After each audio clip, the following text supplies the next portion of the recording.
Well, welcome today. I'm so glad to have you joining me for some story time.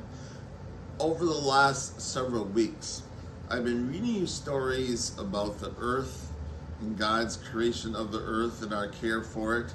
It always seems like it's an appropriate time to read that series of books during the summer months.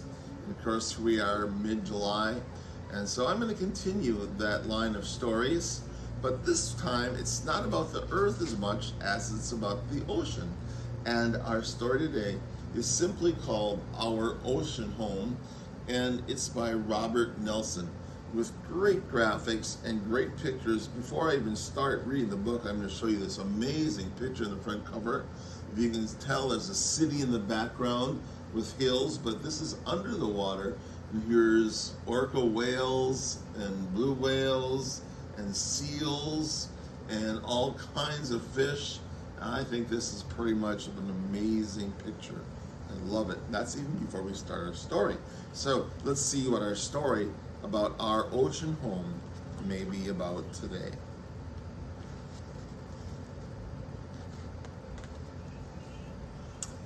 And right away we start out with a picture of a turtle. And I'm not sure what the name of the yellow fish are. I know that I've seen them before, but I don't know what they're really called. My name is Huna, the turtle. My home is the ocean. But the ocean also belongs to you and all of the other children around the world. Our ocean is a magical place with brightly colored, they're butterfly fish, it says right there, that dart and swoop and seem to fly through the water. I can see why you call it a butterfly fish. Kind of looks like a butterfly, doesn't it? Sometimes the waves whisper when they wash along the beach, and sometimes they crash like thunder. Below the surface, all is quiet as small fish glide through the blue-green glittering sea.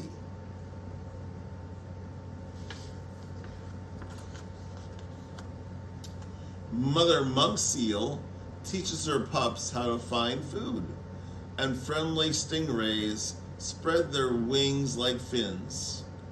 Many, many fishes and plants and sea creatures make their home beneath the waves and amongst the currents.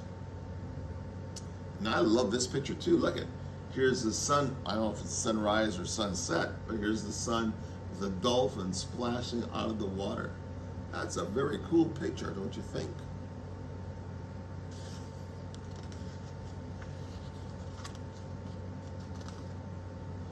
Gentle humpback whales spray bright fountains in the air and dive deep into the sea with a mighty splash.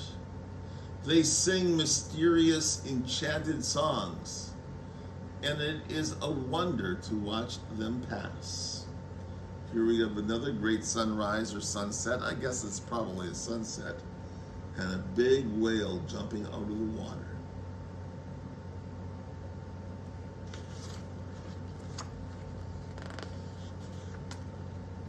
All of us who dwell in the sea are brothers and sisters, from the very large to the very small. Tiny seahorses ride the ripples in a beautiful garden of coral on our secret ocean floor. And here we are with the seahorse inside of this circle. See the seahorse?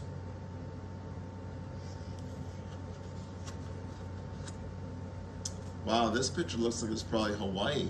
See the hills in the back? And I can actually see palm trees on these hills. And here are all kinds of different sort of fish. In the whole world, there is more ocean than land, and the different oceans touch each other. A drop of water at the beach might have come from India or Australia or the island of Bora Bora. So sea lions truly play in all the waters of the world, as seagulls and pelicans fly overhead.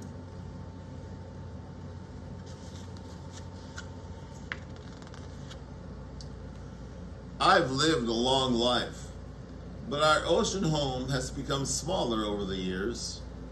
Some places are not as nice to live in anymore.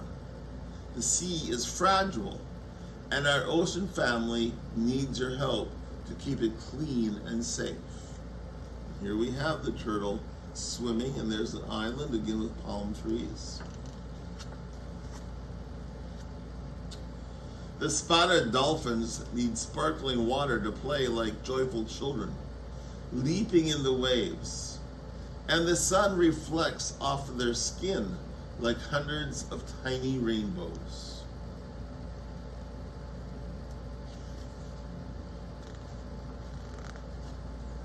I know you will help keep a place for everyone in the ocean. It is a place for all. Even the unusual frogfish, who changes its colors to yellow and orange, and brown and gray and red.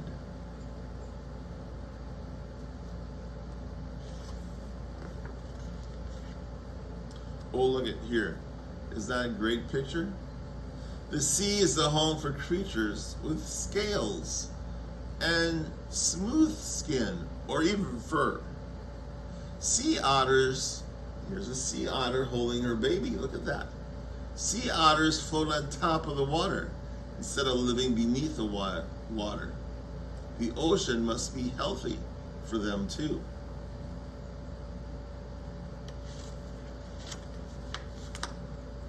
We all share the ocean, and we depend on each other to live. We must never take more than we need. Even many, many fish can run out and become extinct, so there are never any more of them. Monk seals and sea otters, humpback whales and green sea turtles almost became extinct.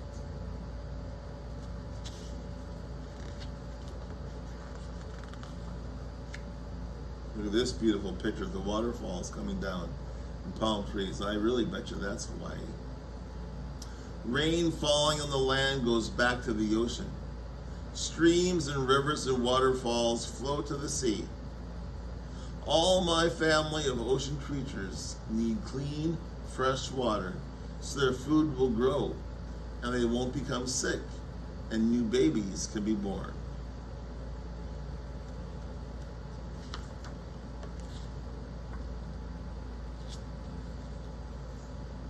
The beautiful ocean is often quiet.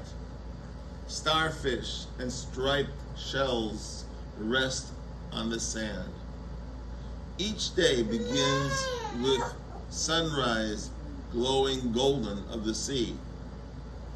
Fish swim peacefully through the waters, and at night the moon will turn the waters into silver.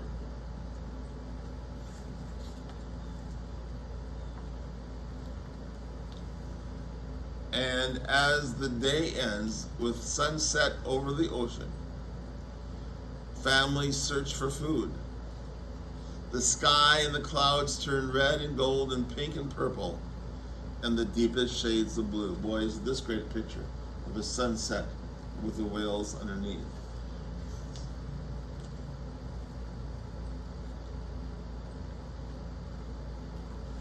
Our ocean home is powerful and exciting. It was here before there was land, before there were people. It's always been here for us. We all share this world, the ocean creatures and you. We are family. Someday, when you and your friends grow up, the ocean will belong to you and your children and grandchildren too. And on the back cover here we have a picture again of an ocean view with whales and orca whales and a cityscape in the back. And that's exactly, if you could cut the ocean in half and look inside, what I think it would look like. Well, that's my story. I really love this story, by the way. It's simply called Our Ocean Home, and it's talked about all the wonderful things we find in the oceans around us. Thank you for sharing some time with me today as we shared this really fun story. So I thank you, and God bless, and we'll see you again next time. So bye for now.